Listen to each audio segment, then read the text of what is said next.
नमस्कार, मी आहे मिनल आणि तुम्ही पाहत आहात चवदार रेसिपी।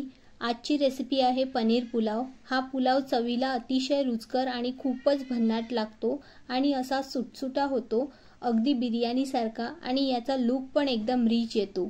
रेसिपीला सुरुवात करण्याआधी माझ्या चवदार रेसिपीज या चॅनलला प्लीज सबस्क्राइब करा, म्हणजे तुम्हाला अशाच नवनवीन रेसिपीजची नोटिफिकेशन मिळेल। आणि व्हिडिओ आवडला तर व्हिडिओला प्लीज लाईक करा।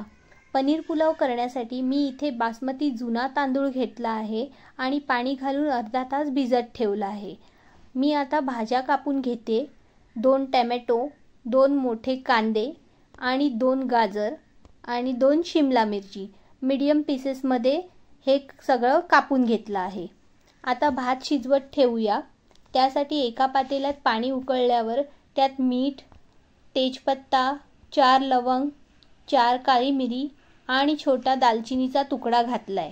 मग त्यात अर्धा लिंबू पिळून त्यात लिंबूही घालून घ्यायचा आहे, त्यामुळे आपले तांदूळ एकदम सुटसुटीत होतात।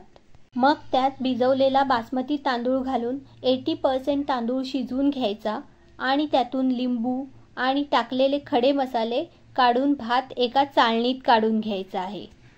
भात चाळणीत काढून घेतल्याने त्याचे सगळे एक्स्ट्रा पाणी सगळं निघून जातं। आता आपण पुलाव बनवायला सुरुवात करूया।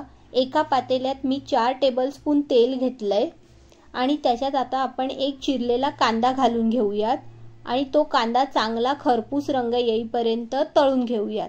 आपण इथे आता बरिस्ता बनवायला घेतलाय, म्हणून हा कांदा आपण एकदम तळून काढून घ्यायचा आहे। आणि पुन्हा त्याच तेलात 2 चमचे लसूण पेस्ट घालून ती चांगली तेलात परतून घ्यायची। आता त्यात एक चिरलेला कांदाही घालून घ्यायचा आणि तोही तेलात ट्रान्सपरंट होईपर्यंत परतून घ्यायचा। त्यात जिरे, खडे मसाले म्हणजे तेजपत्ता, लवंग, काळी मिरी आणि दालचिनीचा एक छोटा तुकडा घालून परतवून घ्यायचा आहे। आता त्यात टोमॅटो घालून घ्यायचे आणि थोडा वेळ परतून घेतल्यानंतर त्यात आपण आता मसाले घालून घेऊयात। 2 टेबलस्पून बिर्याणी मसाला घातलाय मी इथे आणि 2 टेबलस्पून घरगुती मसाला घातलाय। नंतर आपण कापलेल्या भाज्या म्हणजेच गाजर आणि शिमला मिरची आणि त्याचबरोबर त्यात हिरवे वाटाणे देखील घालून घ्यायचे आहेत।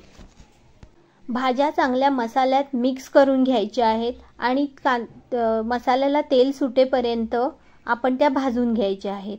आता तेल सुटल्यानंतर आपण ह्या 1 पेला पाणी टाकून हे सर्व भाज्या शिजवून घ्यायच्या आहेत।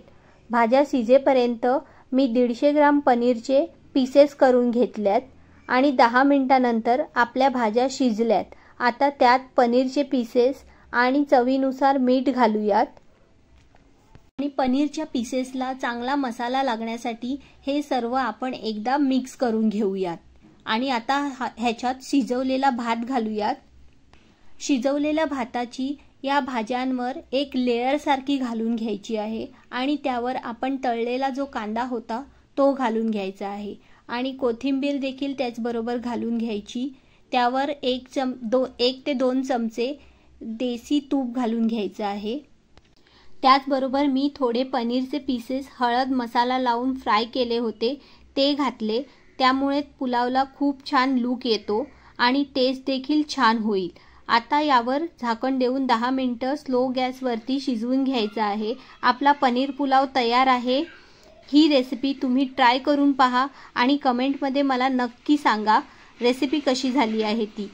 प्लीज माझ्या चॅनलला सबस्क्राइब करा आणि व्हिडिओ आवडला तर व्हिडिओला लाईक करा आणि तुमच्या मित्रमैत्रिणींसोबत व्हिडिओला शेअर करा।